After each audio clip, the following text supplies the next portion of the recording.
Le nimphumela yokugcina sikhanyisa ikhandlela. Mfundo kwakho bekumele ukuthi uyikhandlela ngoba mengabe ngena uthisha wena ubuphuma, mengabe kuhlalisa phansi wena ubuphakama. Namhlanje ke sekufike isikhathi sokuthi kuphume imiphumela. Lokhu ukwenza ke kuzophuma nasemphumelweni yephepha. Le nimphumela yokugcina sikhanyisa ikhandlela. Okwakho mfundi bekuwukuthi nje kumele uyikhandlela kuphela nje. Hayi-ke usungawuthandaza umthandazo wakho uzuyofika nasekhaya emazulwini, kodwa impendulo izobe isifana nanokuthi wena wenzeni kusukela kuqala unyaka uzuphele.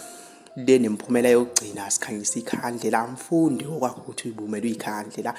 Ukuthatha intambo kanye nokuyiphoyisa poison lekho akusosi isisombululo, kodwa uzozizwa ubuhlungu ngabakuthandayo, kanti wena kumele uqhubekele phambili uyinike ithemba, ujabulise abakuthandayo, hayi uzizwe ubuhlungu abakuthandayo.